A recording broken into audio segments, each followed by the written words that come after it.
అందంగా మారిపోతుంది. పిల్లలతో ఆ జీవితం మరింత అందంగా ఉంటుంది అనడంలో ఏం అతిశయోక్తి లేదు. అయితే సహజమైన పద్ధతుల్లో దంపతులకు ప్రెగ్నెన్సీ వస్తే అసలు ప్రాబ్లమే ఉండదు. కానీ ఈనాటి ఒత్తిడి, స్ట్రెస్, హడావిడి జీవితం, ఉద్యోగ బాధ్యతలు ఇవన్నీ కలిపి కొంతమంది దంపతుల్లో సహజమైన ప్రెగ్నెన్సీ రావడానికి కష్టతరం అవుతుంది. అయితే మరి అలాంటి దంపతులు ఎటువంటి జాగ్రత్తలు తీసుకోవాలి, ఎలాంటి నూతన వైద్య విధానాలు ఈ కాలంలో అందుబాటులోకి వచ్చాయి అనేది ఫెర్టినైన్ హాస్పిటల్ నుంచి ఈరోజు డాక్టర్ పూర్ణిమ గారు వచ్చారు. వారిని అడిగి మరిన్ని వివరాలు మనం తెలుసుకుందాం. Good morning ma'am. నమస్కారం అండి. నమస్తే మేడం. యాక్చువల్గా దంపతులకు సహజమైన ప్రెగ్నెన్సీ పెళ్ళైన తర్వాత సహజమైనటువంటి ప్రెగ్నెన్సీ అనేది కలుగుతుంది. అంటే పూర్వకాలం నుంచి ఇప్పటి వరకు అదే జరిగింది. అయితే ఎన్నాళ్ల వరకు సహజమైన ప్రెగ్నెన్సీ కోసం వాళ్ళు ట్రై చేయొచ్చు? ఒకవేళ వాళ్ళకి సహజమైన ప్రెగ్నెన్సీ రాకపోతే ఎలాంటి పద్ధతులు వైద్య విధానంలో ఉన్నాయి? ఇది ఇప్పుడు ఈ పర్టికులర్ క్వశ్చన్కి స్పెసిఫిక్గా ఇంతే టైం అని మనం చెప్పడానికి ఉండదండి. It depends upon the couple to couple. ఈ ఫర్టిలిటీ ట్రీట్మెంట్ అనేది ఎలా ఉంటుంది అంటే ఒక హార్డ్ అండ్ ఫాస్ట్ రూల్గా వీళ్ళకి ఇలానే వెళ్ళాలి, వీళ్ళకి ఇలానే వెళ్ళాలి అన్నది ఎప్పుడూ ఉండదు. It depends upon the couple and చాలా ఫ్యాక్టర్స్ కూడా మనం పరిగణలోకి తీసుకోవాలి. జనరల్గా ఒక young couple like 25 to 30 years age మధ్యలో ఉంది, అట్లాంటి ఇద్దరు భార్యాభర్తలు ఇద్దరు కూడా యంగ్ ఏజ్ అనుకోండి, అట్లాంటి వాళ్ళు ఇంట్లో ఒక 1 year న్యాచురల్గా ప్రెగ్నెన్సీ కోసం ప్రయత్నం చేయొచ్చు. చేసిన తర్వాత కూడా రాకపోతే అప్పుడు మనం వాళ్ళని ఫర్టిలిటీ ట్రీట్మెంట్కి వెళ్ళమని చెప్తాము. కానీ ఇదే రూల్ అందరు కపుల్స్కి వర్తిస్తుందా అంటే వర్తించదు. Because it differs from couple to couple. అదే ఒక 32 years ఫీమేల్ ఉన్నారు, భార్య వయసు 32 అనుకోండి, భర్త వయసు 35 అనుకోండి, మరి వాళ్ళకు కూడా ఇదే రూల్ వర్తిస్తుందా అంటే వాళ్ళకి అప్పుడు ఈ రూల్ వర్తించదు. అలాంటి వాళ్ళకి ఏం చెప్తామంటే ఒక 6 నెలలు మాత్రమే ఇంట్లో ట్రై చేయమని చెప్తాము. అంతకు మించి ఎక్కువగా టైం వేస్ట్ చేయమని చెప్పామన్నమాట. అదే ఇంకొక కపుల్ ఉన్నారు లైక్ 38 years ఉన్నారు, 40 years ఉన్నారు, అలాంటి వాళ్ళకి ఏం చెప్తామంటే మీరు ఒకవేళ న్యాచురల్ పద్ధతిలోనే ట్రై చేయాలి అనుకున్నా అండర్ సూపర్విజన్ మా దగ్గరికి వచ్చి మాతో కన్సల్ట్ అవుతూ అండర్ సూపర్విజన్ ట్రై చేయమని చెప్తాము. So it's like hard and ఫాస్ట్గా వీళ్ళకి ఇలానే వెళ్ళాలి అన్నది ఎక్కడా లేదు. It depends upon the age, it depends upon ఇంకా చాలా ఫ్యాక్టర్స్ కన్సిడర్ చేసుకున్న తర్వాత ఎవరు ఎంత టైం వరకు వెయిట్ చేయొచ్చు అన్నది చెప్తామన్నమాట. అయితే ఈ ఫర్టిలిటీ విధానంలో ఏజ్ అనేది మెయిన్ రోల్ ఉంటుందా ఉండదా? ప్లస్ దీనిలో మీరు ప్రెగ్నెన్సీ రావట్లేదు, సహజంగా 1 year అయింది, 2 years అన్నప్పుడు ఎటువంటి విధానం అనేది అందుబాటులో ఉంది? సో ఏజ్ అన్నదైతే డెఫినెట్లీ 100% చాలా మట్టికి అది మనకు ఎఫెక్ట్ చేసే ఫ్యాక్టర్ అండి. దానితో పాటు ఇంకా మన జీవన విధానాలు, దానితో పాటు మన హెల్త్ కూడా. ఇప్పుడు సపోజ్ ఒక భార్యకి ఎండోమెట్రియోసిస్ డయాగ్నోసిస్ అయింది, లేదంటే మ్యారేజ్కి ముందే కొన్ని రకాల సర్జరీస్ అయ్యాయి, గర్భసంచికి గడ్డలు వచ్చాయి, ఫైబ్రాయిడ్స్ అంటుంటాం కదా, అలా ఫైబ్రాయిడ్స్ వచ్చాయి, ఒవేరియన్ సిస్ట్ వచ్చింది, ఇలా డిఫరెంట్ సర్జరీస్ అయ్యాయి అనుకోండి, వాళ్ళు ఈవెన్ దో యంగ్ ఏజ్ అయినా సరే వాళ్ళని అండర్ సూపర్విజన్, అండర్ కన్సల్టేషన్ తీసుకుంటూ ట్రీట్మెంట్కి ట్రై చేయమని చెప్తామన్నమాట. అలానే భర్తకి కూడా పెళ్ళికి ముందు ఏదైనా యాక్సిడెంట్ అయింది, టెస్టికులర్ ఏరియాలో ఏదైనా సర్జరీ అయింది, వారికోసీల్ అయింది, లేదంటే హెమటోసీలో, లేదంటే టెస్టికులర్ సిఏ, ఇట్లా ఏదైనా ట్రీట్మెంట్స్ తీసుకున్నారనుకోండి, అట్లాంటప్పుడు యంగ్ ఏజ్ అయినా కూడా కంపల్సరీ ఎప్పుడైతే పిల్లల కోసం ప్లాన్ చేస్తున్నారో అప్పుడు డాక్టర్ దగ్గరికి వచ్చి కన్సల్ట్ అయ్యి ట్రీట్ చేసుకోమని చెప్తామన్నమాట. సో వాళ్ళ బేసిక్ ఇన్వెస్టిగేషన్స్ అన్నీ చేసుకున్న తర్వాత వాళ్ళు ఇంకా న్యాచురల్ పద్ధతిలోనే అంటే ట్యాబ్లెట్స్ తీసుకుంటూ ఇంట్లోనే కలిసి ఉండి ట్రై చేయొచ్చా, లేదంటే వాళ్ళకి చిన్న పద్ధతి ఐఓఐకి వెళ్ళాలా, లేదంటే ఐవీఎఫ్కి వెళ్ళాలా అన్నది వాళ్ళ బ్లడ్ టెస్ట్లను బట్టి, వాళ్ళ హెల్త్ కండిషన్స్ని బట్టి, ఏజ్ని బట్టి, వాళ్ళ మ్యారేజ్ అయ్యి ఎన్ని ఇయర్స్ అయింది, వాళ్ళు ఇంతకుముందు ఏమేమి ట్రీట్మెంట్స్ తీసుకున్నారు, ఈ ఫ్యాక్టర్స్ అన్నీ కన్సిడర్ చేసి then we will give them the advice. ఇప్పుడు మీరు కొన్ని వర్డ్స్ వాడారు, ఐయుఐ, ఐవీఎఫ్ విధానాలు అని. So actually what is IUI, what is IVF? So IUI అన్నది ఏంటంటే జనరల్గా పబ్లిక్ అందరికీ అర్థం కావడానికి చిన్న పద్ధతి అని అంటూ ఉంటాం అనమాట. ఐవీఎఫ్ని పెద్ద పద్ధతి అని అంటుంటాం. ఐయుఐలో ఏంటంటే it is like A simple short cut to the natural cycle. So నార్మల్గా ఇప్పుడు మీకు అది తెలియాలంటే ఫస్ట్ న్యాచురల్ సైకిల్ ఎలా ఉంటుందో చెప్తాను. న్యాచురల్ సైకిల్లో ఎలా అంటే నార్మల్గా ఎగ్ తయారవుతుంది, అరౌండ్ 12 or 20 days మధ్యలో ఎగ్ అన్నది రిలీజ్ అవుతుంది. ఆ ఎగ్ రిలీజ్ అయ్యే టైంలో నార్మల్గా భార్యాభర్తలను కలిసి ఉండమని చెప్తాము. అది న్యాచురల్ ప్రాసెస్. ఈ ఐయుఐలో ఏం చేస్తామంటే చిన్న షార్ట్ కట్ ఏం చేస్తామంటే ఆ టైంలో ఎప్పుడైతే ఎగ్ రిలీజ్ అవుతుందో ఆ టైంలో హస్బెండ్ని వైఫ్ని ఇద్దరిని రమ్మని భర్త కణాలను తీసి వాటిని కొంచెం యాక్టివేట్ చేసి భార్య గర్భసంచిలో వేస్తామన్నమాట. దాని ముందు తర్వాత కూడా వాళ్ళు నార్మల్గా కలిసి ఉండి ప్రయత్నం చేయొచ్చు. దానికి ఎలాంటి రిస్ట్రిక్షన్స్ లేవు. అలానే అడ్మిషన్స్ కానీ మత్తు కానీ ఇలాంటివి ఏమీ ఉండవన్నమాట. జాబ్ చేసుకునే వాళ్ళందరూ కూడా నెక్స్ట్ డే జాబ్కి వెళ్ళిపోవచ్చు. ఒక 2 or 3 hours ప్రొసీజర్ అంతే. So it is like a little short cut to the natural cycle. అంతకుమించి ఇందులో ఎక్స్ట్రాగా చేసేది ఏమీ ఉండదు. Then coming to the next IVF అంటే ఐవీఎఫ్ని పెద్ద పద్ధతి అంటాం జనాలకు అందరికీ అర్థం కావడానికని. సో ఐవీఎఫ్లో ఏంటంటే ఎవరికైతే న్యాచురల్గా బాడీలో ఎంబ్రియో తయారు కావట్లేదో అలాంటి వాళ్ళకి స్త్రీ యొక్క ఎగ్ని హస్బెండ్ యొక్క స్పర్మ్ని రెండింటిని బయటికి తీసి మేమే ల్యాబ్లో ఎంబ్రియో తయారు చేసి దాన్ని గర్భసంచిలో పెడతాం అన్నమాట. దీన్ని ఐవీఎఫ్ అంటాము, ఇన్ విట్రో ఫర్టిలైజేషన్ అంటాం అన్నమాట. అయితే ఈ ఐవీఎఫ్ అనేటువంటి విధానము చేయడానికంటే ముందు అంటే మీరు వాళ్ళ ఏజ్ను కన్సిడర్ చేసుకొని చేస్తారా, లేకపోతే వాళ్ళకు పెళ్ళై ఎన్నాళ్ళు అయింది అనేటువంటిది, ఎన్ని ట్రయల్స్ తర్వాత ఇది చేయాలి అంటే అసలు ఎవరికి చేస్తారు? Okay, that's a good question అండి. బికాస్ చాలామందికి డౌట్ ఉంటుంది, వెళ్ళగానే మేము సెంటర్కి వెళ్ళగానే డైరెక్ట్గా మాకు ఐవీఎఫ్ఏ చేసేస్తారా, లేదంటే మాకు న్యాచురల్గా కూడా ట్రై చేస్తారా, ఐయుఐ కూడా చేస్తారా అని చాలామందికి ఆ డౌట్ ఉంటుంది అనమాట. ఈ రీజన్తో కూడా చాలామంది ఫర్టిలిటీ సెంటర్స్కి రాగానే డైరెక్ట్గా మాకు ఐవీఎఫ్ఏ చేసేస్తారు అని చాలామందికి ఉన్న అపోహ అనమాట. At least will clarify that. So అందరికీ ఐవీఎఫ్ అన్నది లేదండి.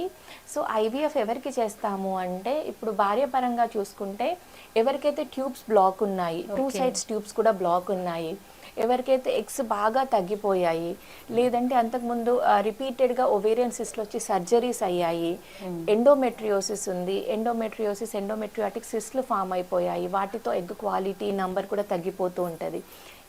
దాంతోపాటు ఏజ్, ఇందాక మనం అనుకున్నట్టు age is a very promising factor, చాలా మెయిన్ రోల్ అది ప్లే చేస్తుంది అనమాట. సో ఎవరైతే 32, 35 క్రాస్ అయిపోయారు, 35 క్రాస్ అయిపోయాక ఏమైపోతుందంటే ఎగ్ నంబర్ కూడా తగ్గుతుంది, దాంతోపాటు ఎగ్ క్వాలిటీ కూడా తగ్గిపోతూ ఉంటుంది అనమాట. So at the same time husband factors, హస్బెండ్కి ఎవరికైతే కౌంట్ చాలా చాలా తక్కువ ఉంది, కౌంట్తో పాటు మోటిలిటీ తక్కువ ఉంది, న్యాచురల్గా మార్ఫాలజీ అన్నది తక్కువ ఉంది, సివియర్ ఓఏటీజెడ్ అంటాం అనమాట. అలాంటి వాళ్ళకి ఎవరికైతే they are unable to give the sample, అసలు శాంపుల్ ప్రొడ్యూస్ చేయలేకపోతున్నారు, ఎరెక్టైల్ డిస్ఫంక్షన్ ఉంది, ఎజాక్యులేటరీ ఫెయిల్యూర్ ఉంది, అసలు వాళ్ళకి శాంపుల్ అన్నదే బయటికి రావట్లేదు, అలాంటి వాళ్ళకి టీసా అన్నది చేస్తామన్నమాట. టీసా అంటే డైరెక్ట్గా టెస్టిస్ నుండే మేము సెల్ని తీసుకుంటాము, స్పర్మ్ తీసుకొని ఆ స్పర్మ్ని మనం ఇంకే పద్ధతిలోనూ వాడడానికి ఉండదు, అది మాత్రం ఐవీఎఫ్లోనే వాడడానికి ఉంటుంది అనమాట. సో ఇలా ఒక్క ఫ్యాక్టర్ కాకుండా మల్టిపుల్ ఫ్యాక్టర్స్ అన్నిటిని చూసుకొని దెన్ ఆ కపుల్కి ఐవీఎఫ్ అవసరమా లేదా అన్నది డిసైడ్ చేస్తాను. అయితే దంపతులకి సంతానం కలగడం లేదు అనేది అది 1 year తర్వాత ఈ పద్ధతికి వెళ్ళాలా, లేకపోతే 2 years తర్వాత వెళ్ళాలా, అసలు సంతానలేమి అనేటువంటిది వాళ్ళు ఐడెంటిఫై ఎలా చేస్తారు, సంతానలేమి ఐడెంటిఫై అయిన తర్వాత అందరికీ ఐవీఎఫ్ అవసరమా? అదేనండి, అందరికీ ఐవీఎఫ్ అన్నది అవసరం లేదు. ఇందాక మనం డిస్కస్ చేసుకున్నట్టు ఒక యంగ్ కపుల్ అయితే ఒక 1 year వరకు వెయిట్ చేయొచ్చు. 1 year కూడా భార్యాభర్తలు కలిసి ఉండాలి. చాలా మట్టుకి పెళ్ళైన తర్వాత భర్తలు దుబాయ్ వెళ్ళడం కానీ, అవుట్ ఆఫ్ స్టేషన్ వెళ్ళడం కానీ, లేదంటే ఆర్మీలో చేసేవాళ్ళు అయితే ఆర్మీకి వెళ్ళిపోవడం కానీ, అట్లాంటి టైంలో మనం ఆ 1 year పీరియడ్ని మనం కన్సిడర్ చేయకూడదు. ఎప్పుడైతే భార్యాభర్తలు కలిసి ఉండి 1 సంవత్సరం పాటు న్యాచురల్గా ప్రయత్నం చేశారు అనుకుంటాము, అప్పుడు మాత్రమే ఆ పీరియడ్ని మనం కన్సిడర్ చేస్తాము. Rather than plain marital life కాకుండా, మ్యారిటల్ లైఫ్ 10 సంవత్సరాలు ఉన్నా సపోజ్ భర్త 5 years అవుట్ ఆఫ్ స్టేషనే ఉన్నారనుకోండి, సో మనం దాన్ని 10 years కింద కన్సిడర్ చేయకూడదు. ఎప్పుడైతే భార్యాభర్తలు కలిసి ఉన్నారు, లేదంటే కొన్ని ఫ్యామిలీ ప్రాబ్లమ్స్ వల్ల ఉద్యోగ రీత్యా భార్య ఒక దగ్గర ఉండొచ్చు, భర్త ఒక దగ్గర ఉండొచ్చు, సో ఇలాంటి కారణాల వల్ల భార్యాభర్తలు దూరంగా ఉన్న టైంని మనం కన్సిడర్ చేయడానికి లేదు. ఎప్పుడైతే భార్యాభర్తలు కలిసి ఉన్నారు, 1 year ట్రై చేశారు, యంగ్ కపుల్, ఎలాంటి ప్రాబ్లం కూడా లేదు, అప్పుడు మాత్రం వాళ్ళు కంపల్సరీగా డాక్టర్ దగ్గరికి వచ్చి కన్సల్ట్ కావాలి. అయితే ఐవీఎఫ్కి వెళ్ళిన తర్వాత సక్సెస్ రేట్ ఎంత? ఓకేనండి, ఇది కూడా చాలా మందికి వచ్చేటువంటి వచ్చే doubt. So IVF success rate అన్నది జనరల్గా చెబితే మనం 55-60% అంటాము. బట్ అగైన్ ఇది కూడా వేరీ అవుతుందండి. అందరికీ 55-60 అని పక్కాగా మనం చెప్పడానికి కుదరదు. ఎందుకు అంటే సపోజ్ ఒక యంగ్ ఏజ్ ఒక 28-30 ఇయర్స్ ఉన్న కపుల్ వచ్చారనుకోండి, వాళ్ళకి ఓన్లీ ట్యూబల్ ప్రాబ్లం మాత్రమే ఉంది, అంటే ఓన్లీ ట్యూబ్స్ బ్లాక్ అయ్యాయి, దానివల్ల వచ్చారు. ఎగ్స్ బాగానే ఉన్నాయి, హస్బెండ్ స్పర్మ్ బాగానే ఉంది, అలాంటి వాళ్ళకి నేను 55-60 అని చెప్తాము. ఎగ్ మంచిగా వస్తే 65 వరకు కూడా చెప్తాము. కానీ అదే ఒక కపుల్ వచ్చారు నా దగ్గరికి, 33 ఇయర్స్ 35 ఇయర్స్ వచ్చారు, వాళ్ళకి ఎగ్స్ మొత్తం తగ్గిపోయాయి, స్పర్మ్ మొత్తం తగ్గిపోయింది, స్పర్మ్ క్వాలిటీ మొత్తం తగ్గిపోయింది, అలాంటి కపుల్కి ఇంకా కొంచెం తగ్గుతుంది అనమాట. సో మన ఏజ్ని బట్టి అసలు మనం ఎందుకు ఐవీఎఫ్కి వెళ్ళాల్సి వస్తుంది, ఏ కారణం వల్ల వెళ్ళాల్సి వస్తుంది, మన లోపల ఉన్న ప్రాబ్లం ఏంటి, ఎండోమెట్రియోసిస్ వలన, అడినోమయోసిస్ వలన, రిపీటెడ్ సర్జరీస్ వలన, ఎగ్స్ తగ్గడం వలన, స్పర్మ్ క్వాలిటీ తగ్గడం వలన, ఏ కారణం వల్ల మనం ఐవీఎఫ్కి వెళ్ళాల్సి వస్తుంది అన్న దాన్ని బట్టి ఐవీఎఫ్ సక్సెస్ రేట్ అన్నది మారుతూ ఉంటుందండి. సో హయ్యెస్ట్ అయితే మనం 60-65 వరకు చెప్పొచ్చు. అయితే ఈ మీరు ఐవీఎఫ్ స్టార్ట్ చేస్తారు, సో వాళ్ళు దంపతులు ఎవరైతే పేరెంట్స్గా కాబోయే వాళ్ళు కూడా మీకు కోఆపరేట్ చేయాల్సిన అవసరం ఉంటుంది. సో ఆ ఐవీఎఫ్లో మీరు ఇచ్చినటువంటి ట్రీట్మెంట్కి వాళ్ళు సక్సెస్ కావాలి అంటే వాళ్ళు ఎటువంటి జాగ్రత్తలు తీసుకోవాలి, వాళ్ళు చేయాల్సిన పనులు ఏంటి? అవునండి, ఇది కూడా పేషెంట్ నుంచి కోఆపరేషన్ అన్నది 100% ఉండాలి. ఎందుకంటే ఐవీఎఫ్ అనగానే ఫస్ట్ టెన్షన్ పడిపోతారు, అరే ఏదో చేసేస్తున్నారు, ఏదో పెద్ద పద్ధతి ఇక్కడ జరుగుతుంది అని. సో ఐవీఎఫ్ ఈ ప్రొసీజర్ అంటే దీంట్లో 2 స్టెప్స్ ఉంటాయండి. ఫస్ట్ స్టెప్లో ఏంటంటే ఎగ్ పికప్ చేసి ఎంబ్రియో తయారు చేస్తాము. సెకండ్ స్టెప్లో ఆ ఎంబ్రియోని గర్భసంచిలో పెడతామన్నమాట. So first step is pickup, second step is embryo transfer. So ఇది జరిగేటంత సేపట్లో మేము కపుల్కి చెప్పేది ఏంటంటే, ఒకటి you should be adherent to the treatment, అంటే టైం టు టైం ఇంజెక్షన్స్ వేసుకోవాలి, టైం టు టైం ట్యాబ్లెట్స్ వేసుకోవాలి, టైంకి తగ్గట్టుగా వేసుకోవాలి. ఇప్పుడు ఒకరోజు ఇంజెక్షన్ మనం 12 గంటలకు వేసుకొని, ఒకరోజు 2 గంటలకు వేసుకున్నాము, ఒకరోజు 4 గంటలకు వేసుకున్నాము అంటే అది మనకు కరెక్ట్గా టైంకి పనిచేయదు. దట్టు చాలామంది కపుల్స్ కూడా ట్యాబ్లెట్స్ వేసుకోవడం మర్చిపోతారు. ఒకరోజు మార్నింగ్ ట్యాబ్లెట్ మర్చిపోతారు, ఒకరోజు ఈవినింగ్ ట్యాబ్లెట్ మర్చిపోతారు, లేదంటే ఒకరోజు పొద్దున 10 గంటలకు తిన్నామని 10 గంటలకు వేసుకుంటారు ట్యాబ్లెట్, ఓ రోజు 12ంటికి తిన్నామని 12ంటికి వేసుకుంటారు, లేదంటే పెళ్ళిళ్ళకి వెళ్తారు, ఫంక్షన్లకు వెళ్తారు, ఆ రోజు ట్యాబ్లెట్సే మర్చిపోతారు. సో ఈ ఫ్యాక్టర్స్ అన్నీ కూడా కన్సిడర్ అవుతాయి మనకి. వాళ్ళు ఎంత కరెక్ట్గా ట్యాబ్లెట్స్ తీసుకుంటున్నారు, ఎంత కరెక్ట్గా ఇంజెక్షన్స్ తీసుకుంటున్నారు అన్నది చాలా చాలా ఇంపార్టెంట్ ఫ్యాక్టర్. అందుకే మేము 1-2 సార్లు పేషెంట్కి వెళ్ళేటప్పుడే టైమింగ్స్తో సహా రాసిస్తాము. అమ్మ ఈ ట్యాబ్లెట్ 6 o'clock వేసుకోండి, ఇది 2 o'clock వేసుకోండి, ఇది 10 o'clock వేసుకోండి అని టైం టు టైం రాసిస్తాము. దానితో పాటు వాళ్ళ ఇంటికి వెళ్ళాక కూడా మళ్ళీ మేము మధ్యలో కాల్ చేసి అమ్మ కరెక్ట్గా వేసుకుంటున్నారా లేదా అని కూడా ఫాలో అప్ చేస్తాము. అండ్ నేనైతే ఎస్పెషల్లీ పేషెంట్ రిటర్న్ వచ్చేటప్పుడు ట్యాబ్లెట్స్ అన్ని కూడా పట్టుకొని రమ్మంటాను. I will check it personally, మీరు అన్ని వేసుకున్నారా లేదా, ఈ ట్యాబ్లెట్ మీరు 3 times వేసుకుంటే ఇప్పటికి 15 ట్యాబ్లెట్స్ అయిపోయి ఉండాలి, మరి అన్ని అయిపోయాయా లేదా, షీట్లో 10 అయిపోయాయా, 10 అయిపోయాయంటే మీరు ఇంకో 5 ట్యాబ్లెట్స్ మిస్ చేశారు మరి. So we will check it personally, కరెక్ట్గానే వేసుకున్నారా లేదా, ఇంజెక్షన్స్ టైం టు టైం వేసుకున్నారా లేదా, మీరు కరెక్ట్గా వేసుకుంటే 10 ఇంజెక్షన్స్ అయిపోవాలి ఈ రోజుకి, మరి అయిపోయాయా లేదు, 8 అయిపోయాయి అంటే మీరు 2 మిస్ చేశారు, మరి ఎక్కడ మిస్ చేశారమ్మా మీరు. So that's how we will follow it up. Even మేము అంత ఫాలో అప్ చేస్తున్నా కూడా పేషెంట్ నుండి కోఆపరేషన్ అనేది చాలా అవసరం. అంటే ఇప్పుడు ఇలా మిస్ చేస్తారు అని చెప్పారు, ఈవెన్ మీ దగ్గర వచ్చారు, మిస్ చేయడం వల్ల కూడా లేట్ అంటే అది సక్సెస్ రేటులో తగ్గింపు అనేది చాలా చాలా అండి. ఎందుకంటే ఒక ట్యాబ్లెట్ అన్నది దాని హాఫ్ లైఫ్ అంటూ ఉంటుంది అనమాట. అంటే ఆ ట్యాబ్లెట్ 12 గంటలు పనిచేస్తుందా, 24 గంటలు పనిచేస్తుందా అన్నది ఉంటుంది అనమాట. సో ఆ ట్యాబ్లెట్ ఎఫెక్ట్ 12 గంటలు ఉందనుకోండి, 12 గంటల తర్వాత ఇంకో డోస్ బాడీకి రావాలి. రాలేదు, మనం మిస్ చేసాం, 12 గంటలు కాదు 20 గంటల తర్వాత వేసుకున్నామంటే ఆ డ్యూరేషన్లో మన గర్భసంచికి రావాల్సిన న్యూట్రిషన్ కానీ హార్మోన్ కానీ లేదు కదా. సో అది కూడా కంపల్సరీగా మన సక్సెస్ రేట్ని ఎఫెక్ట్ చేస్తుంది. దీనితో పాటు ఇంకా ఇంపార్టెంట్ ఫ్యాక్టర్ ఏంటంటే family support. Family support is very very crucial. మనం ఎంత స్ట్రెస్ ఫ్రీగా ట్రీట్మెంట్ తీసుకుంటే మనకు అంత సక్సెస్ రేట్ ఉంటుంది. మనం ఎంత టెన్షన్ పడుతూ బాగా స్ట్రెస్తోని తీసుకున్నాం అనుకోండి, ఆ స్ట్రెస్ వల్ల కూడా బాడీలో ఉన్న హార్మోన్స్ అన్నీ కూడా ఎక్కువ తక్కువ అయిపోయి దానితో కూడా మన సక్సెస్ రేట్ అనేది తగ్గిపోతుంది. సో చాలామంది ఏంటంటే ఐవీఎఫ్ ట్రీట్మెంట్ అనగానే ఫ్యామిలీలో ఎవరికి చెప్పరు, యాజ్ ఇఫ్ వాళ్ళు ఏదో తప్పు చేస్తున్నారు, అదేదో చేసుకోకూడని పద్ధతి ఏదో చేస్తున్నారు అన్నట్టుగా ఫ్యామిలీలో ఎవరికీ చెప్పకుండా, మేడం మా అత్త వాళ్ళకు కూడా చెప్పలేదు మేడం, మా మమ్మీ వాళ్ళకు కూడా చెప్పలేదు మేడం, మేము సీక్రెట్గా వస్తున్నాము. సో ఇలాంటప్పుడు ఏమంటుందంటే ఆ స్ట్రెస్ అన్నది పెరిగిపోతుంది బాడీలో. అరే ఫ్యామిలీలో ఎవరికి చెప్పకుండా వస్తున్నాము, అరే రేపు ఇంజెక్షన్కి రావాలంటే అత్తమ్మకి ఏం రీజన్ చెప్పాలో, ఇవాళ బయటికి రావాలంటే మమ్మీకి ఏం రీజన్ చెప్పాలో. సో ఈ ఫ్యాక్టర్స్ అన్నీ కూడా మన బాడీ మీద ఉన్న స్ట్రెస్తో పాటు ఇది అడిషనల్ స్ట్రెస్ అవుతుంది అనమాట. సో మేము అబ్జర్వ్ చేసిన పాయింట్ ఏంటంటే ఎవరైతే ఫ్యామిలీ సపోర్ట్తో ట్రీట్మెంట్ తీసుకున్నారో వాళ్ళలో సక్సెస్ రేట్ బెటర్గా ఉంటుంది. వాళ్ళకి ఫస్ట్ టైమే ఐవీఎఫ్ సక్సెస్ అయ్యే అవకాశాలు చాలా ఉంటాయి. ఎవరికైతే సపోర్టివ్గా మమ్మీ వస్తారు, అత్తమ్మ వస్తారు, హస్బెండ్ తరపు నుండి ఫుల్ సపోర్ట్ ఉంటుంది, అట్లాంటి వాళ్ళకి ఏ ట్రీట్మెంట్ అయినా సరే సక్సెస్ అయ్యే అవకాశాలు రెగ్యులర్ కన్నా ఒక 5% ఎక్కువగా ఉంటాయి. సో ఫ్యామిలీ సపోర్ట్, ట్రీట్మెంట్ కరెక్ట్గా తీసుకోవడం, ఇవి రెండు చాలా చాలా ఇంపార్టెంట్ అండి. అయితే ఐవీఎఫ్లో కూడా ఇక్సీ అనేటువంటి ఒకటి చెప్పారు. సో డిఫరెంట్ ఏంటి మేడం ఐవీఎఫ్కి ఇక్సీకి? సో ఐవీఎఫ్ అంటేనేమో ఇన్విట్రో ఫర్టిలైజేషన్, ఇక్సీ అంటే ఇంట్రాసైటోప్లాజమిక్ స్పర్మ్ ఇంజెక్షన్ అనమాట దాని ఫుల్ ఫామ్.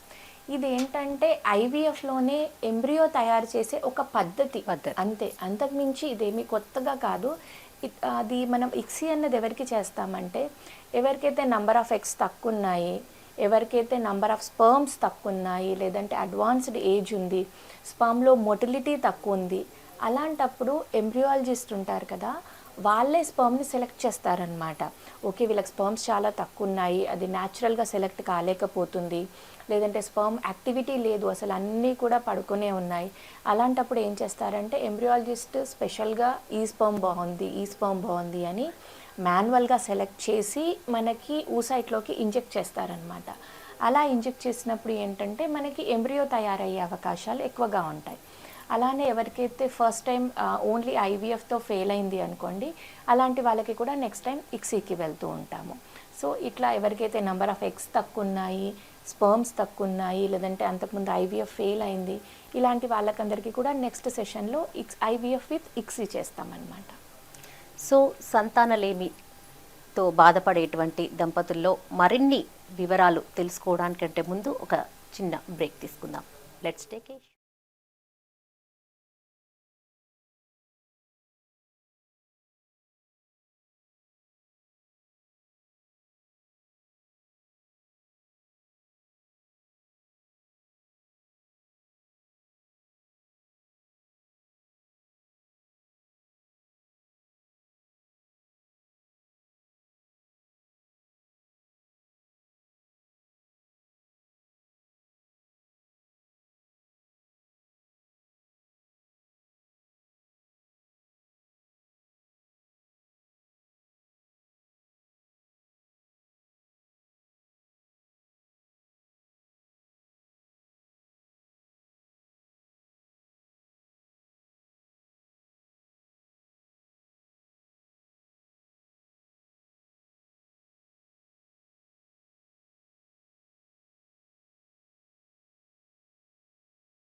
అయితే దంపతుల్లో ఎగ్స్ ఎగ్స్ ప్రొడ్యూస్ అనేది మీరు చెప్పారు.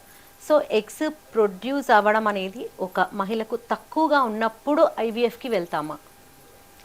సో ఎగ్స్ తక్కువగా ఉన్నప్పుడు అంటే దీనికి కూడా డిఫరెంట్ కారణాలు ఉంటాయండి. ఇప్పుడు ఈ కాలంలో చాలా క్వైట్ కామన్గా చూస్తున్నాము ఒవేరియన్ రిజర్వ్ అన్నది. ఈ ఎగ్స్ని ఒవేరియన్ రిజర్వ్ అంటామన్నమాట సైంటిఫికల్గా. ఒవేరియన్ రిజర్వ్ తక్కువగా ఉండడం అన్నది ఈ కాలంలో చాలా మందికి చూస్తున్నాము. జనరల్గా న్యాచురల్గా అయితే అది విత్ ఏజ్ తగ్గాలి. లైక్ మీరు పుట్టినప్పుడు మీకు కొన్ని ఎగ్స్ ఉంటాయి, నేను పుట్టినప్పుడు నాకు కొన్ని ఎగ్స్ ఉంటాయి. అది ఏజ్తో పాటు ఎగ్స్ అనేవి తగ్గిపోతూ ఉంటాయి అన్నమాట. మంత్లీ కొన్ని రిలీజ్ అవుతూ ఉంటాయి కదా. సో అలాగా అవి తగ్గిపోయి ఎప్పుడైతే అవి లాస్ట్ అట్టడుగు స్టేజ్కి వచ్చేస్తాయో అప్పుడు మెనోపాజ్ అన్నది వచ్చేస్తుంది. ఇది న్యాచురల్, ఇలాగా జరగాలి. కానీ ఈ కాలంలో చాలా మందికి యంగ్ 21-22 ఇయర్స్ వాళ్ళకి కూడా ఒవేరియన్ రిజర్వ్ అనేది చాలా తక్కువ ఉంటుంది. లైక్ స్కాన్ చేసినప్పుడు మాకు అటు సైడ్ ఓవరీలో ఇటు సైడ్ ఓవరీలో ఒక 2-3 అంటే చాలా చాలా తక్కువగా కనిపిస్తున్నాయి అన్నమాట. మినిమం ఒక 10 నుంచి 15 ఒక్కొక్క ఓవరీలో ఎక్స్పెక్ట్ చేస్తాం మేము ఒక న్యాచురల్గా ఒక 25-26 ఇయర్స్ ఉన్న లేడీకి. కానీ 25-26 ఇయర్స్ అయినా సరే, 27 ఇయర్స్ అయినా సరే ఒవేరియన్ రిజర్వ్ అనేది చాలా చాలా తగ్గిపోతుంది ఈ కాలంలో. అది మన లైఫ్ స్టైల్కి మనం అట్రిబ్యూట్ చేసుకోవచ్చు, మన సరౌండింగ్ ఎన్విరాన్మెంట్కి, మన మారుతున్న పరిస్థితులను బట్టి, మనం తీసుకునే ఫుడ్ని బట్టి, వీటన్నింటి ఎఫెక్ట్ కూడా మనకి ఎక్కడ కనిపించినా కనిపించకపోయినా ఫర్టిలిటీలో కనిపిస్తుంది. ఈ ఎఫెక్ట్ అంతా కూడా మనం తీసుకున్న ఫుడ్ నుంచి, మనం చిన్నప్పుడు వెళ్ళిన స్కూలు, అక్కడ ఎన్విరాన్మెంట్, అక్కడ మనం ఎంత యాక్టివిటీ చేసాము, అసలు మనం స్కూల్లోనే కూర్చొనే ఉన్నామా లేదంటే మంచిగా యాక్టివిటీస్లో ఇన్వాల్వ్ అయ్యామా, అక్కడి ఫిజికల్ యాక్టివిటీతో స్టార్ట్ చేస్తే, ఎందుకంటే అక్కడి నుంచి మనకు మెచ్యూరిటీ అనేది స్టార్ట్ అవుతుంది. సో ఈ కాలంలో ఏంటంటే ఏసీ స్కూల్స్ వచ్చేసాయి, మొత్తం కూర్చొనే ఉంటున్నారు, ఫిజికల్ యాక్టివిటీ తగ్గిపోతుంది. ఎంత యంగ్ ఏజ్లో గర్ల్స్ మెనార్కీ అయిపోతున్నారంటే లైక్ ఒకప్పుడు 13 ఇయర్స్కి అయ్యేవాళ్ళు, ఇప్పుడు 11, 10, 9 ఇయర్స్కి కూడా మెనార్కీ పెద్ద మనిషి అన్నది అయిపోతున్నారు. సో ఈ ఏజ్ ఎలాగ కిందికి జరుగుతూ పోతుందో మెనోపాస్ కూడా అలానే ముందుకు జరిగిపోతూ వస్తుంది. ఒకప్పుడు 15 ఇయర్స్కి మనకి పెద్ద మనిషి అయితే 40-45కి మనకి మెనోపాస్ వచ్చేది. ఇది ఇలా తగ్గుతూ 15, 12, 9 ఇయర్స్కే పెద్ద మనిషి అయిపోతున్నారు. కాబట్టి అక్కడ ఏజ్ కూడా తగ్గిపోతూ వస్తుంది. 35, 32, 30 ఇయర్స్కి ఎగ్ తగ్గిపోవడము, అప్పటికే సైకిల్స్ ఇర్రెగ్యులర్ కావడము, ఇలా మన ఈ సిచ్యువేషన్ మారినప్పుడు మొత్తం ఫర్టిలిటీ మీద ఎఫెక్ట్ అన్నది వచ్చేస్తుంది. సో చిన్నప్పటి నుంచి మన స్కూల్ ఏజ్ నుంచి మన వాతావరణము, మనం తీసుకున్న ఫుడ్, మన ఫిజికల్ యాక్టివిటీ, ఇవన్నీ కూడా మనకి ఫర్టిలిటీలో కనిపిస్తున్నాయి ఈ ఎఫెక్ట్స్. అయితే ఇప్పుడు మీరు అన్నారు ఒక అమ్మాయి మెచ్యూర్ అయిన 11 ఇయర్స్ కానీ అప్పటి నుంచి మొదలుకుంటే ఎగ్స్ విడుదల అవ్వడం అనేది continue process up to menopause. అంటే of course number of eggs అనేది తగ్గినా కూడా ఆ ఏజ్ వరకు వస్తుందన్నారు. అయితే ఇప్పుడు మీరు మళ్ళీ ఇప్పుడు ఉన్నటువంటి నూతన జీవన శైలి కావచ్చు, స్ట్రెస్ కావచ్చు, జాబ్స్ కావచ్చు తగ్గిపోతున్నాయి అని చెప్తున్నారు. అలా తగ్గిపోతున్నాయి అనేది ఫెర్టిలిటీలో కనిపించినప్పుడు డాక్టర్ సజెస్ట్ చేసినప్పుడు దాన్ని పెంచుకునేటువంటి మార్గాలు ఏమైనా పేషెంట్కి సజెస్ట్ చేస్తారా? అసలు అలాంటిది జరుగుతుందా? ఇది కూడా చాలా మంది కపుల్స్ క్వైట్ కామన్గా మాకు రేస్ చేసే క్వశ్చన్ అండి. మేము ఎగ్స్ తగ్గిపోయాయి అనగానే ఏమంటారంటే, మరి మేడం ఎగ్స్ పెంచేసేయండి, పెంచే ట్యాబ్లెట్స్ ఏదైనా ఇచ్చేసేయండి అంటారనమాట. కానీ అది అంతగా సాధ్యపడే విషయం కాదు. ఎందుకంటే న్యాచురల్గా బాడీలో ఎగ్స్ అనేవి ఒకసారి తగ్గిపోయాక మనం బయట నుంచి ఏమీ చేయలేము. అఫ్ కోర్స్ చాలా సైంటిఫిక్ రీసెర్చ్ అనేది దీని మీద జరుగుతుంది. That is called regenerative medicine. ఈ రీజనరేటివ్ మెడిసిన్లో ఏంటంటే stem cell research, PRP treatment, కొన్ని రకాల ట్యాబ్లెట్స్, ఇంజెక్షన్స్తో ప్రయత్నాలు అన్నవి జరుగుతున్నాయి ఆ ఏఎంహెచ్ ఎగ్ రిజర్వ్ని పెంచడానికి. ఎట్ ద సేమ్ టైం మగవారిలో కూడా ఈ ఎఫెక్ట్ అనేది మగవారిలో కూడా చూస్తున్నాము. లైక్ 24 ఇయర్స్కి ఒక యంగ్ హెల్దీ హస్బెండ్ మా దగ్గరికి వచ్చినా చూస్తే ఎలాంటి ప్రాబ్లమ్స్ కూడా ఉండవు. సెమెనాలిసిస్ చేసేసరికి కౌంట్ మొత్తం తగ్గిపోయి ఉంటుంది, మొటిలిటీ మొత్తం తగ్గిపోయి ఉంటుంది. అసలు చెప్తే వాళ్ళే షాక్ అవుతారు, మేడం మాకు ఎట్లాంటి ప్రాబ్లం లేదు, ఎందుకు తగ్గిపోతుంది, మరి మీరు ఏం చేస్తారు పెంచడానికి? సో ఈ పెంచే పద్ధతి అంతా కూడా regenerative medicine. It is still under research. Try చేస్తున్నారు ఇంకా పెంచడానికి, కానీ ఇంకా ఏది కూడా మనకు ఫైనల్లీ అప్రూవల్లో రాలేదు. ఒకరికి ఒక ట్యాబ్లెట్ పనిచేస్తుంది, ఒకరికి ఒకటి పనిచేస్తుంది తప్ప ఇంకా ఏది కూడా 100% ఈ ఇంజెక్షన్ ఇవ్వడం వల్ల తగ్గిపోయిన ఎగ్స్ పెరుగుతాయి అన్నది ఇంకా అంటే depends on their body nature అంటారా? బాడీ నేచర్ని బట్టి కూడా ఉంటుందండి. కాకపోతే ఎంత బాడీ నేచర్ అయినా సరే ఒకసారి తగ్గిపోయాక మనం పెంచడం అన్నది ఇంకా రీసెర్చ్లోనే ఉంది తప్ప ఇంకా 100% అష్యూరెన్స్గా చెప్పలేకపోతున్నాం. జస్ట్ లైక్ మనకు యాక్సిడెంటే ఒక ఫింగర్ కట్ అయిపోయింది అనుకోండి, ఫింగర్ మళ్ళీ మొలుస్తుందా? మొలవదు. దాని ప్లేస్లో మనం ఏదైనా ఆర్టిఫిషియల్ పెట్టుకోవాల్సిందే. సో జస్ట్ లైక్ దట్ బాడీలో ఒకసారి అన్నీ తగ్గిపోయాక మనం ఆర్టిఫిషియల్గా దాన్ని పెంచగలమా అన్నది still it is going on. Researches నడుస్తున్నాయి, స్టెమ్ సెల్ ట్రీట్మెంట్ నడుస్తుంది, బోన్ మ్యారోలోంచి సెల్స్ తీసి ఓవరీస్లో పెట్టి ట్రై చేస్తున్నారు, GCSF ఇంజెక్షన్స్ ఇచ్చి ట్రై చేస్తున్నాము, గ్రోత్ హార్మోన్స్ ఇచ్చి ట్రై చేస్తున్నాము. We're trying so many things. But ఏది కూడా దీంతో 100% మనం పెంచొచ్చు అన్నది ఎవరో 100 పేషెంట్స్కి ఇస్తే 3 లేదా 4లో ఎఫెక్ట్ కనిపించినంత మాత్రాన మనం అది 100% అని చెప్పలేము. అట్లాగా ఒక 100% ఈ మెడికేషన్తో మనం పెంచొచ్చు అన్నది ఇంకా ఏది కూడా రాలేదండి. Still it is under research. ఒకవేళ అలా ఏదైనా మెడికేషన్ వస్తే మాత్రం it will help hundreds of couples, but it's still under research. Donation, eggs donation, sperm, అసలు ఈ పదాలకి అర్థం చెప్పండి ఫస్ట్. సో ఎవరికైతే ఎగ్స్ మనం ఇందాక మాట్లాడుకున్నామో ఎగ్స్ బాగా తగ్గిపోయాయి, మనమేమి పెంచలేము, మరి వాళ్ళ సంగతి ఏంటి మరి? సో మరి వాళ్ళు ఎప్పుడైనా అమ్మ కాగలుగుతారా లేదా, ఎవరైనా వాళ్ళ తండ్రి కాగలుగుతారా లేదా, అట్లాంటి పరిస్థితుల్లో మనం డోనార్కి వెళ్తామన్నమాట. వైఫ్కి మొత్తం ఎగ్స్ మొత్తం తగ్గిపోయాయి, లేదంటే హస్బెండ్కి మొత్తం తగ్గిపోయి ఎజోస్పర్మియా ఉంది, టీసా కూడా చేసాము, టెస్టిక్యులర్ బయాప్సీ అంటే ముక్క పరీక్ష తీసి కూడా ట్రై చేసాము, అందులో కూడా ఏమీ లేవు, మరి ఏంటి వాళ్ళ పరిస్థితి అంటే అప్పుడు ఈ కాన్సెప్ట్ అన్నది వచ్చిందనమాట, ఊసైడ్ డొనేషన్ లేదంటే స్పర్మ్ డొనేషన్ అని. సో అట్లాంటి వాళ్ళకి ఏం చేస్తామంటే వాళ్ళ బ్లడ్ గ్రూప్ అంతా మ్యాచ్ అయ్యే వాళ్ళని మనం శాంపుల్ అనేది తీసుకుంటామన్నమాట. సపోజ్ హస్బెండ్ ఉన్నారు, ఎజోస్పర్మియా ఉంది, బాగా తగ్గిపోయింది, అసలు ఎజోస్పర్మియా అంటే ఏమీ లేవు వాళ్ళ దగ్గర, జీరో కౌంట్ ఉంది. సో అలాంటి వాళ్ళకి ఏంటంటే డోనార్ అన్నది చెప్తామన్నమాట. అట్ ద సేమ్ టైం ఫీమేల్కి కూడా ఎగ్స్ బాగా తగ్గిపోయాయి, ఏఎంహెచ్ అన్నది 0.5, 0.3, 0.2 అసలు మొత్తం తగ్గిపోయింది, ఎగ్స్ మొత్తం తగ్గిపోయాయి అనుకోండి, అప్పుడు వాళ్ళకి కూడా ఊసైడ్ డోనార్ అన్నది అడ్వైస్ చేస్తాము. సో ఎగ్స్ కావచ్చు, స్పర్మ్ కావచ్చు, ఓకే, డొనేషన్ జరిగింది ఇక్కడ, మదర్లోకి మీరు దాన్ని ఇంజెక్ట్ చేశారు, ప్రెగ్నెన్సీ వచ్చింది అనుకుందాం, if in case it success, దాని తర్వాత మనకు పుట్టే బిడ్డలో ఎటువంటి అవయవ లోపం లేకుండా వాళ్ళు కరెక్ట్గా పుడతారా? అంటే వేరే వాళ్ళు డొనేట్ చేశారు కాబట్టి, సో వేరే వాళ్ళ ఎగ్ కాబట్టి మా బాడీ యాక్సెప్ట్ చేస్తుందా లేదా వేరే వాళ్ళది. సో మేము ఫస్ట్ ఏం చేస్తామంటే ఒక డోనార్ని సెలెక్ట్ చేసుకునే ముందు there are so many steps ఉన్నాయన్నమాట. డోనార్ అంటే ఎవరిని పడితే వాళ్ళని డోనార్ కింద యాక్సెప్ట్ చేయము. ఫస్ట్ ఆఫ్ ఆల్ మనకి ఎలాగైతే బ్లడ్ బ్యాంక్స్ ఉన్నాయో అలానే డోనార్ బ్యాంక్స్ ఉన్నాయి అన్నమాట. ఇది చాలా మందికి తెలియదు. డోనార్ అంటే ఎక్కడి నుంచో వాళ్ళని వీళ్ళని తీసుకొస్తాం అనుకుంటారు, అట్లా కాదండి.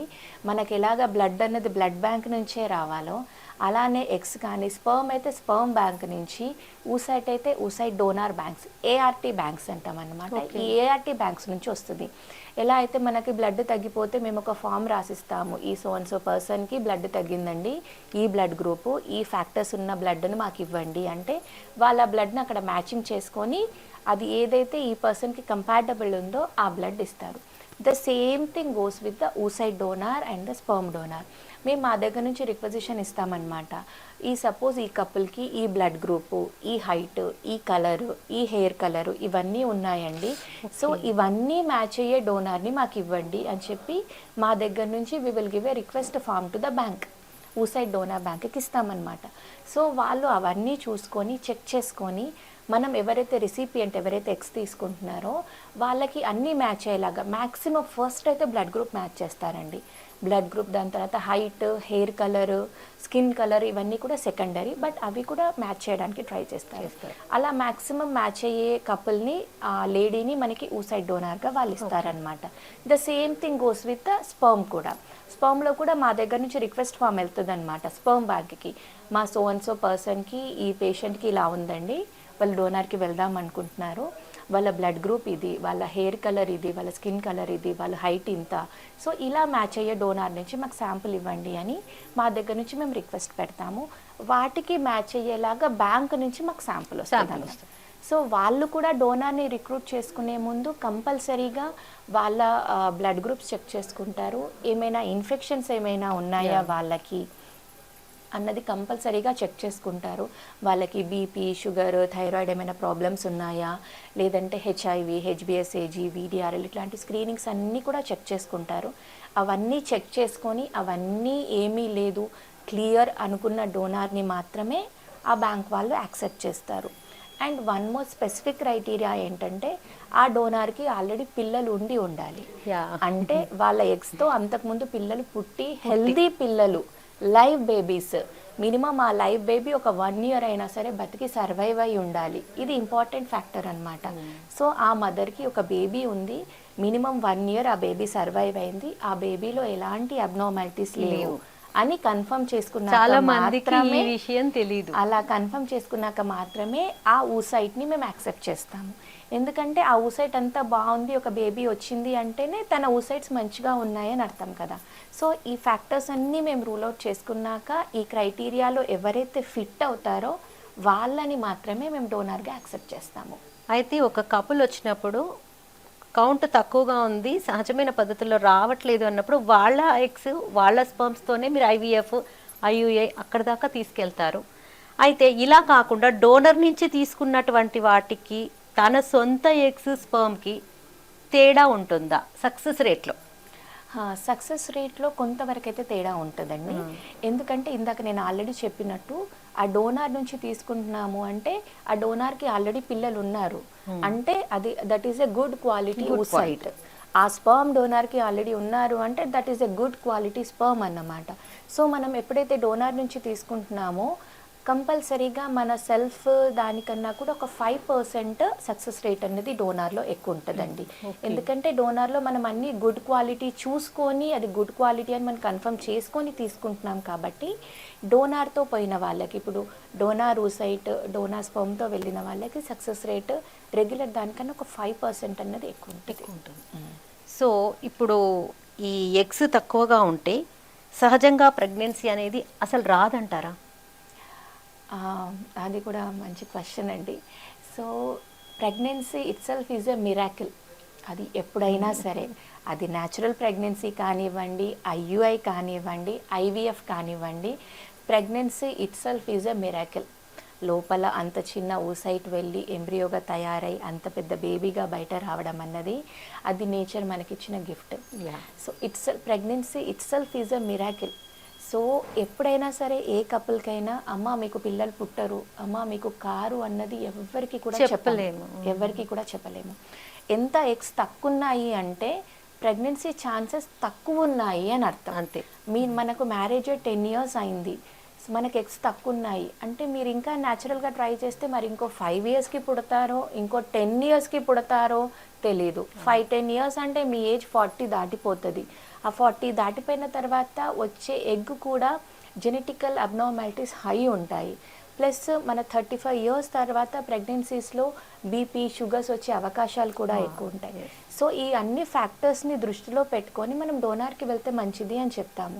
అంతే తప్ప ఎగ్స్ తక్కువ ఉన్న వాళ్ళకి వాళ్ళ ఎగ్స్తో ప్రెగ్నెన్సీ రాదు అని ఎప్పుడూ చెప్పము.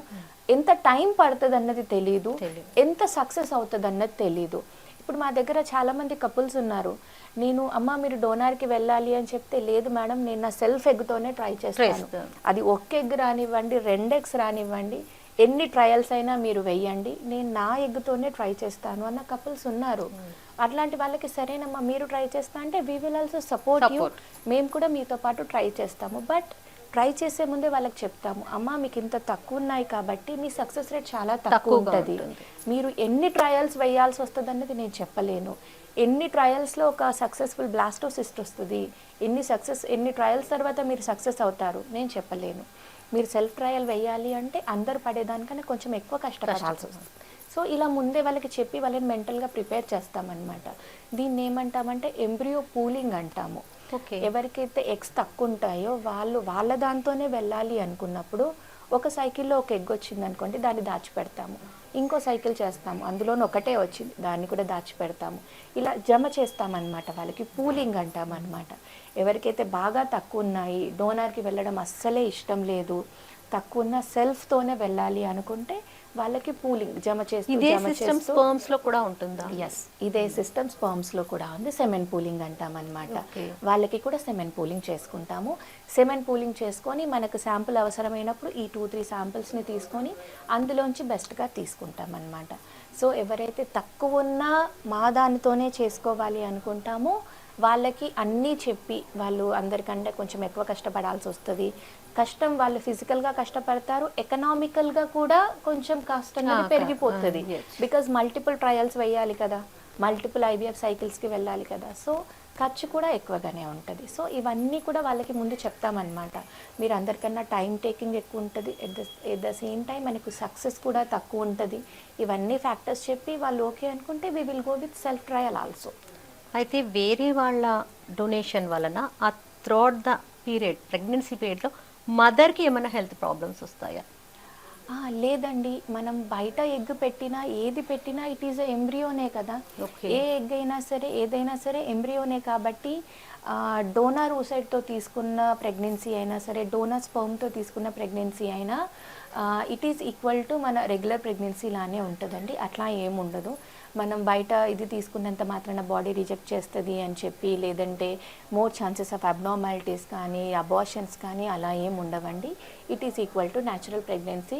మన న్యాచురల్ ప్రెగ్నెన్సీలో ఎలా కంటిన్యూ అవుతుందో అలానే కంటిన్యూ అవుతుంది. డోనార్ తీసుకున్నంత మాత్రాన అబ్నార్మాలిటీస్ రావడం కానీ, ప్రెగ్నెన్సీలో ఇంకేదైనా రిస్కులు రావడం కానీ ఏముండవండి. నార్మల్ ప్రెగ్నెన్సీలో కూడా అబార్షన్స్ అనేవి కామన్. ఐవీఎఫ్లో కూడా అయ్యే అవకాశం ఉంటుందా? ఉంటుందండి. ఐవీఎఫ్ ప్రెగ్నెన్సీస్లో కూడా అబార్షన్స్ అనేవి ఉంటాయి.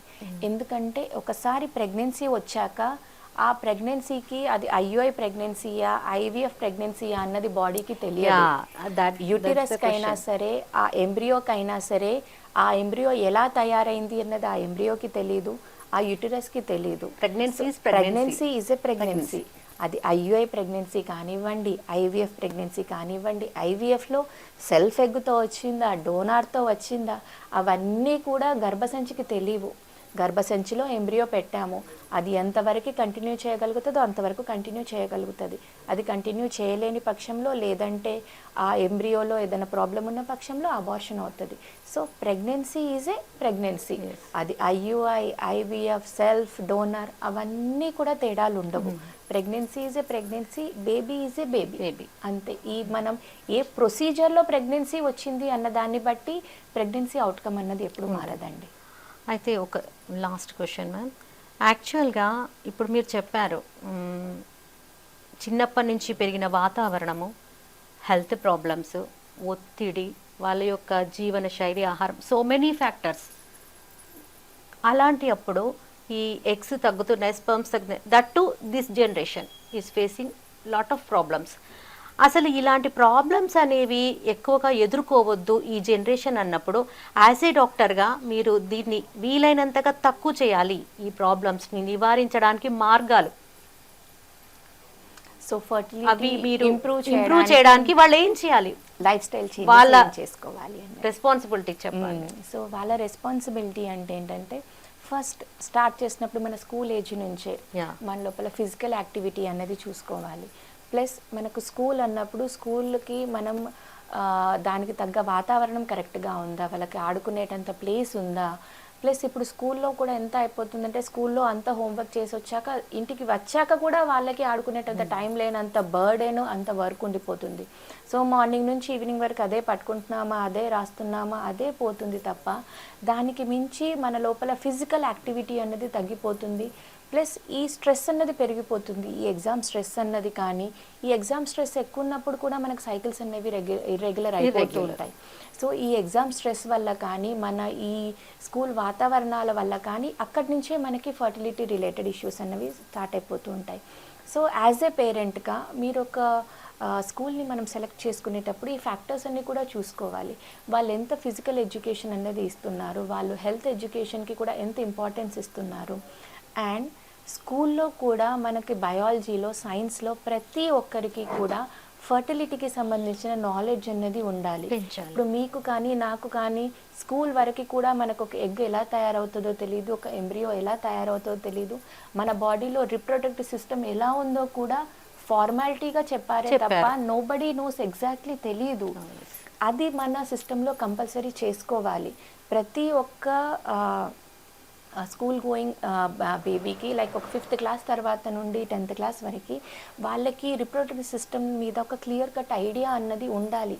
వాళ్ళ బాడీలో ఎలాంటి చేంజెస్ వస్తున్నాయి, బయట సొసైటీలో ఎలాంటి సిచ్యువేషన్స్ ఉన్నాయి, దేనివల్ల ఏదవుతుంది, ఇవన్నీ కూడా వాళ్ళకి నాలెడ్జ్ అన్నది మనం చిన్నప్పటి నుంచే ఇస్తూ పోవాలి. ఆ నాలెడ్జ్ అన్నది మనకు పెళ్ళి తర్వాతనే ఉంటుంది. పెళ్ళికి ముందు అసలు ఎవరికి రిప్రొడక్టివ్ సిస్టమ్కి సంబంధించిన నాలెడ్జ్ అన్నది ఏమీ కూడా ఉండట్లేదు. ఈవెన్ చాలామంది పేరెంట్స్కి కూడా ఉండట్లేదు. సో ఈ నాలెడ్జ్ అవేర్నెస్ అన్నది అందరిలోనూ రావాలి, పేరెంట్స్లోనూ రావాలి, చిల్డ్రన్లోనూ రావాలి. And at the same time obesity, childhood obesity అన్నది క్వైట్ కామన్గా చూస్తున్నాము. మనం రెగ్యులర్గా తీసుకునే ఫుడ్ వల్ల కేఎఫ్సి, పిజ్జాస్, మన బర్గర్స్, ఫిజికల్ యాక్టివిటీ తగ్గిపోతుంది. స్కూల్స్ అన్నిట్లలో ఏసీ ఉంటుంది. అసలు బాడీలకి చెమట పట్టడం అన్నదే ఉండట్లేదు. అసలు ఒక చెమట పట్టకుండా ఉంటే బాడీలో ఉన్న ఈ టాక్సిన్స్ అన్ని ఎలా బయటికి వెళ్తాయి, ఆ బాడీకి యాక్టివిటీ ఎక్కడి నుంచి వస్తుంది, బాడీలో హార్మోన్స్ అన్ని ఎలా రెగ్యులేట్ అవుతాయి. మనం వెళ్ళామా, కూర్చున్నామా, కంఫర్టబుల్గా తిన్నామా, వచ్చామా అంటే అలా కుదరదు కదా. సో మన ఆహారపు అలవాట్ల నుంచి ఈ చైల్డ్హుడ్ ఒబేసిటీని మ్యాక్సిమం తగ్గించుకోవాలి. ఫిజికల్ యాక్టివిటీ రావాలి. మన ఫుడ్, మన చుట్టుపక్కల వాతావరణం, ఇవన్నిటినీ కూడా యాజ్ ఎ పేరెంట్గా మనం చూస్తూ పోవాలి. ఇవన్నీ మనం చూసుకుంటూ పోతేనే మనం హాస్టల్కి వెళ్తాము. హాస్టల్లో మనం వేసేటప్పుడు కూడా ఎలా ఉంది సిచ్యువేషన్, నెక్స్ట్ కాలేజ్కి వెళ్తారు, చుట్టుపక్కల వాతావరణాలు ఎలా ఉన్నాయి, వాళ్ళన్నీ కరెక్ట్గా తీసుకుంటున్నారా లేదా, ఇవన్నీ కూడా యాజ్ ఎ పేరెంట్గా మనం చూస్తూ పోవాలి.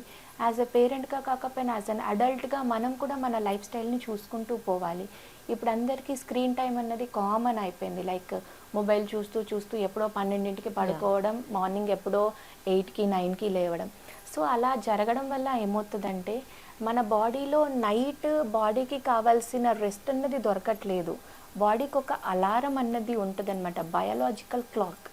మనం 12ంటికి పండుకొని 6 o'clockకి 8 o'clockకి లేచినంత మాత్రాన బయాలజికల్ క్లాక్ అలా సెట్ కాదు. Biological clock 10 o'clock to 6 o'clock మాత్రమే. సో బయాలజికల్ క్లాక్కి మనం మన బాడీని సెట్ చేసుకోవాలి. మనం 12ంటికి పడుకున్నాము, 2 గంటలకు లేచాము, 3 గంటలకు లేచాము, ఆఫ్టర్నూన్ షిఫ్ట్ ఉంది నేను అప్పుడే లేస్తాను, అట్లా అంటే మన బయాలజికల్ క్లాక్ సెట్ కాదు. మనం టైం టు టైం పడుకున్నప్పుడే బాడీలో రిలీజ్ అయ్యే మెలటోనిన్ అనే హార్మోన్ రిలీజ్ అవుతుంది అనమాట. That is very very crucial for the fertility. మేము ఇచ్చే సగం ట్యాబ్లెట్స్లలో మెలటోనిన్ అన్నది ఉంటుంది.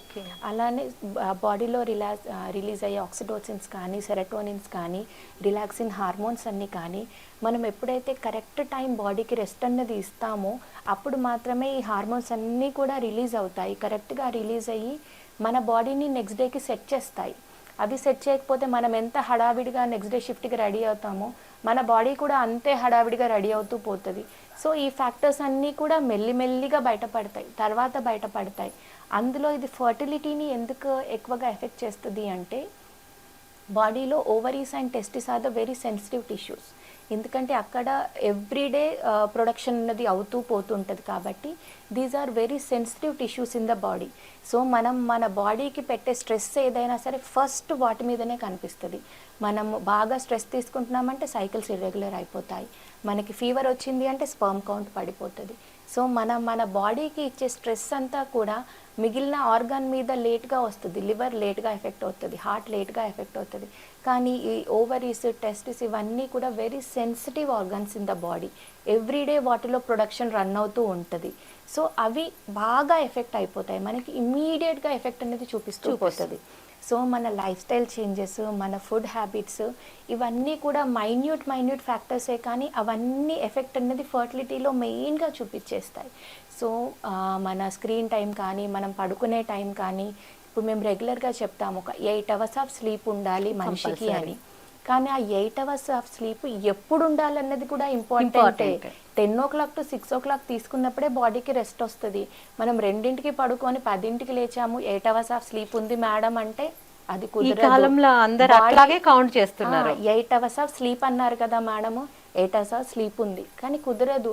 నీ బాడీకి 2 గంటలకు పడుకునే అది లేదు, బాడీకి 10కే కావాలి రెస్ట్, బాడీకి 11కే కావాలి రెస్ట్. సూర్యోదయం అయిందంటే బాడీ కూడా యాక్టివేట్ కావాలి. సో 10 o'clock to 6 o'clock నువ్వు ఇచ్చినప్పుడే నువ్వు రెస్ట్ ఇచ్చినట్టు. నువ్వు 2 o'clockకి పడుకొని 10కి లేచాను, 8 అవర్స్ ఆఫ్ స్లీప్ ఉంది మేడం, నాకు అయినా ఎందుకు కౌంట్ తగ్గింది అంటే అది కుదరదు. బాడీ అట్లా యాక్సెప్ట్ చేయదు. ఆ బాడీ ఎఫెక్ట్ అంతా కూడా మనకి ఇక్కడ కనిపించేస్తుంది అనమాట. సో లైఫ్ స్టైల్ చేంజెస్ అనేవి చాలా చాలా ఇంపార్టెంట్. ఎవ్రీబడి నీడ్స్ రిజల్ట్, అందరికీ రిజల్ట్ కావాలి కానీ దానికి తగ్గట్టు యాక్షన్ తీసుకోవడానికి చాలా రెడీగా చాలా ఉండట్లేదు. కష్టం. Everybody and nobody is ready. మేము ఇన్ని అడ్వైస్ చెప్తామా, మా అడ్వైస్ పాటించి వెయిట్ రిడక్షన్ చేసుకున్న వాళ్ళు, ఇలా టైం టు టైం మెయింటైన్ చేసే వాళ్ళు 100లో 10 మంది. మిగిలిన 90 మెంబర్స్ మేడం ట్యాబ్లెట్సే ఇవ్వండి మేడం పెంచడానికి, మేడం ఎగ్స్ పెంచడానికి ఐవీఎఫ్ఏ చేసుకుంటాం అంటారు తప్ప లైఫ్ స్టైల్ చేంజెస్ చేసుకొని మిగిలిన ఎన్విరాన్మెంటల్ చేంజెస్ అన్నీ చేసుకొని న్యాచురల్గా పెంచుకుందాము అని ఆలోచించే వాళ్ళు చాలా చాలా తక్కువ. Because that is a difficult method. దానికి కొంచెం కష్టపడాలి, మనకి సెల్ఫ్ కంట్రోల్ అన్నది ఉండాలి. సో అది చాలా మందికి తగ్గిపోతుంది. కాబట్టి rather than we are going towards other steps. అట్లాంటప్పుడు ఫర్టిలిటీ ఇష్యూస్ పెరిగిపోతున్నాయి, ఇన్ఫర్టిలిటీ పెరిగిపోతుంది, ఐవీఎఫ్ పెరిగిపోతుంది. So it has to start from the day 1 of our life. అక్కడి నుంచి స్టార్ట్ అవుతాయని ఇదంతా తగ్గుతూ వస్తుంది. సో విన్నారు కదండి, ఫర్టిలిటీలో ఉండేటువంటి నూతన విధానాలు, దంపతులు తీసుకోవాల్సిన జాగ్రత్తలు, జీవన శైలిలో మార్పులు ఇవన్నీ ఉంటే తప్ప, మారితే తప్ప సంతానం అనేది కలగడానికి అనుకూలమైన పరిస్థితులు మనలో ఉండవని ఎంత బాగా చెప్పారు డాక్టర్ పూర్ణిమ గారు. మరొక రోజు మరొక డాక్టర్తో మరో ప్రోగ్రాంలో మనం కలుసుకుందాం. అప్పటి వరకు మన డాక్టర్ పూర్ణిమ గారికి మనం ధన్యవాదాలు తెలుపుకుందాం. Thank you so much ma'am. Thank you.